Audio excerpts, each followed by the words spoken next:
On est sur la place des Ormeaux, donc le centre du village, en tout cas le centre de la vie de village. C'est un village qui est médiéval, qui date de l'an 1000 au moins, où il y a toujours eu des populations, puisqu'on a trouvé des habitats préhistoriques un peu partout. C'est un village qui fait partie des plus beaux villages de France depuis plus de 20 ans, ce qui nous a obligés à faire beaucoup d'aménagements quand même pour que ça soit propre. C'est aussi un village qui vient d'avoir une étoile Michelin depuis 3 ans, depuis 2015. On a été remarqué comme village intéressant.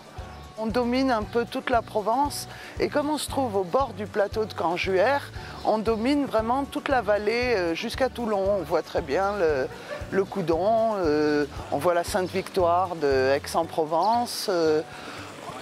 C'est une vue panoramique. Et aussi, quand on regarde le village de Tourtour de partout ailleurs, on a le ciel derrière. C'est pour ça qu'on nous a surnommé le village dans le ciel.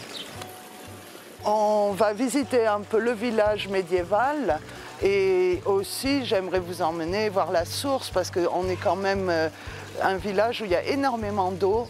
Les fontaines, on a plusieurs fontaines où l'eau est potable, ce qui plaît beaucoup. Je vous emmènerai voir le moulin qui fonctionne aussi et peut-être notre musée des fossiles qui est aussi notre patrimoine puisqu'il a été offert par un monsieur du village à la mairie.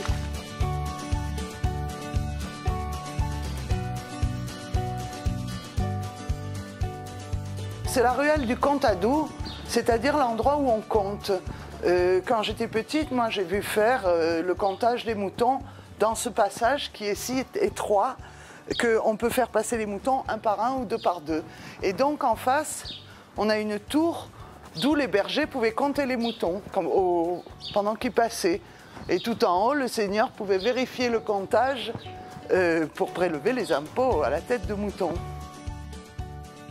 Les moutons passaient par ici. Tous les bâtiments à ma droite sont des bâtiments qui étaient agricoles, hein, soit des remises pour les outils, soit des bergeries ou des cochonniers. Maintenant, il n'y a plus d'animaux dans les villages, donc tout a été transformé en habitation, mais il reste des vestiges des anciennes remises ou des trous dans les maisons pour jeter la paille aux animaux en bas. À partir du grenier où on mettait le foin à sécher, on jetait dans un trou qui descendait jusqu'à la cave pour nourrir le cheval ou les moutons.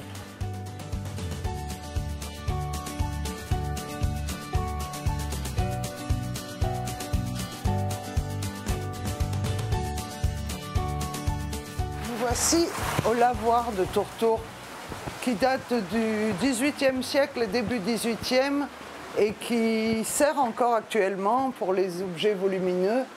C'est le surplus de la source du Saint-Rosaire que vous découvrirez un peu plus tard. Tout ce qu'il y a en trop, tout ce qui ne va pas aux habitations et aux fontaines arrive ici et alimente aussi notre moulin à huile pour faire tourner la roue du moulin à huile en hiver. L'eau de Tourtour est très calcaire, elle traverse le plateau de Canjuère, elle se charge en calcaire et alors il y a une réaction qui se fait. À Tourtour, on a eu des carrières de tuf. Le tuf, c'est cette pierre très très poreuse qu'on peut couper à la scie et qui nous sert beaucoup pour faire les encadrures de portes ou de fenêtres. C'est une pierre qui est formée par la cristallisation du calcaire sur la cellulose, c'est-à-dire sur les mousses ou sur les feuilles ou sur les branches. Donc on voit dans le tuf des branches qui ont moisi à l'intérieur de la pierre et après qui ont disparu. Mais la trace des feuilles et des branches reste dans la pierre. Maintenant, il n'y a plus de carrière de tuf, mais ils se forment naturellement dans les canaux. Donc ceux qui s'occupent des canaux sont obligés de casser régulièrement toute la pierre qui s'est formée au cours de l'année. On fait ça tous les 3-4 ans à peu près.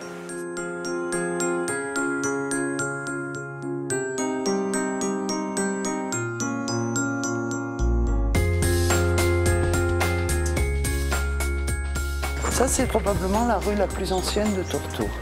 La rue du Vieux Château, la première rue qui a été construite. Ici, on arrive à un joli porche, le mieux conservé du village, qui pouvait être fermé à une époque. Il y avait une tour sarrasine, une grille sarrasine qui pouvait descendre ici. Et c'est l'endroit préféré des hirondelles.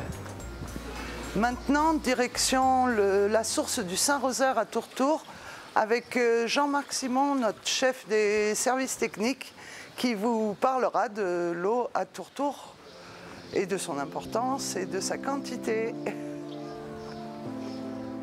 On se trouve sur la commune de Tourtour, donc sur le site du Saint-Rosaire, où se trouve devant moi la source du Saint-Rosaire, qui alimente le village, et les canaux d'arrosage pour l'agriculture ainsi que pour le potager. Donc voilà, je vais vous montrer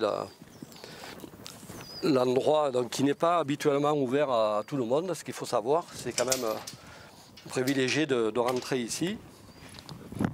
Voilà, donc on rentre dans l'antre de la source, l'endroit où a été découvert la source il y a quelques centaines d'années et qui a été capté donc, à cet endroit-là.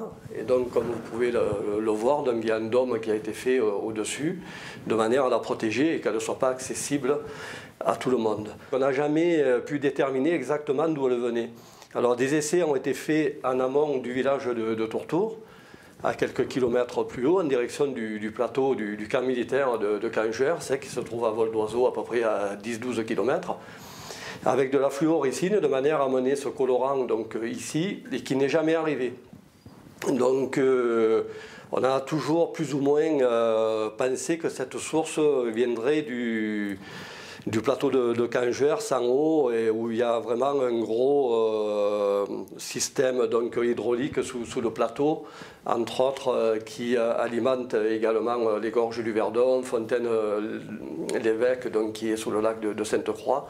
Donc on pense que ça viendrait de là-haut. On peut la voir donc ici, elle sort des deux côtés de la roche, et ensuite sera acheminée par un tunnel tout en pierre qui a été fait il y a de nombreuses années donc par les anciens, et qui est maintenant donc acheminé vers le système de pompage pour alimenter le village, et ensuite vers des canaux d'arrosage.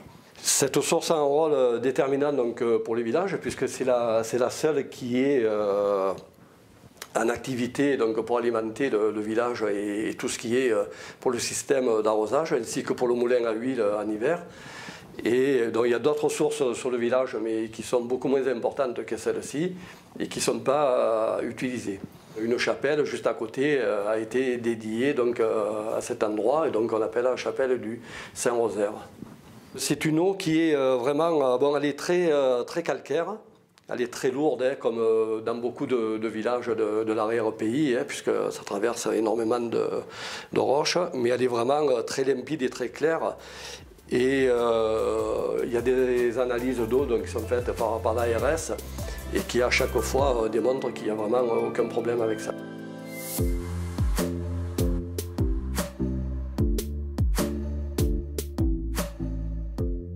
Donc là, on va se diriger vers la sortie de la source, donc après la station de pompage.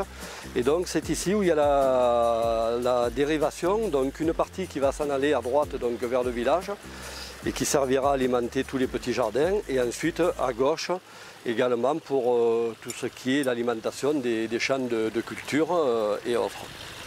Donc voilà, tout au long, le double cheminement de tout ce qui est en plus de ce qui sert à alimenter le village en eau potable.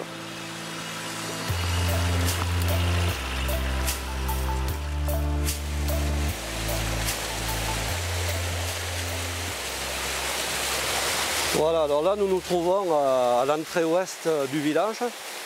Donc d'où nous étions tout à l'heure, l'eau a traversé donc, toute la plaine. Et arrive donc ici à la sortie du village, après être passé par le moulin à huile donc, qui se trouve juste au-dessus. Et à partir d'ici, maintenant, l'eau va partir vers le bas du village et alimenter donc, tous les potagers et tous les canaux d'arrosage, donc selon l'utilisation de chacun. Cette année, avec les pluies qu'il a faites là au mois de mai et au mois de juin dernièrement, et puis un hiver assez pluvieux, et neigeux également, donc on a la chance cette année d'avoir énormément d'eau coulée ici, ce qui n'était pas le cas l'an dernier. L'année dernière, il y avait vraiment que quelques gouttes. Et là, cette année, j'espère que ça va durer pendant toute la saison. Mais là, il y a quand même un débit assez important, et en sachant également qu'il n'y en a que la moitié qui arrive ici, puisque comme on l'a vu tout à l'heure, l'autre partie va au côté est du village.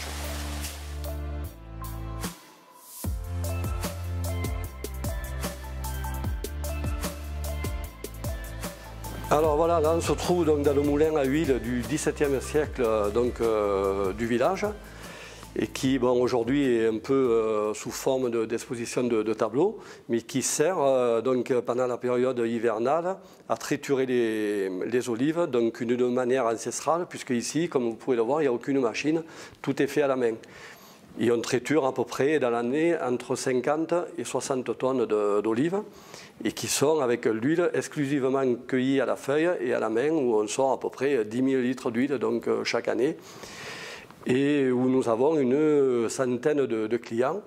Et également, c'est un endroit très primordial pour le village, puisqu'il accueille en saison oléicole à peu près une centaine de touristes par jour qui viennent voir ce moulin unique dans la région, avec donc sa meule en pierre et également une presse à bras qui est unique dans toute la région PACA.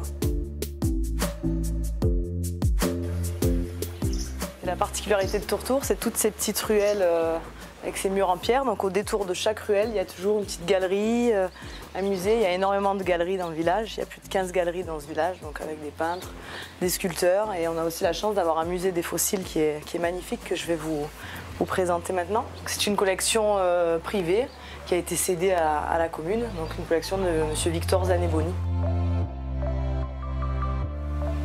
Donc on est ici dans l'enceinte du musée des fossiles de Tourtour, qui est un lieu très fréquenté, qui est ouvert toute l'année.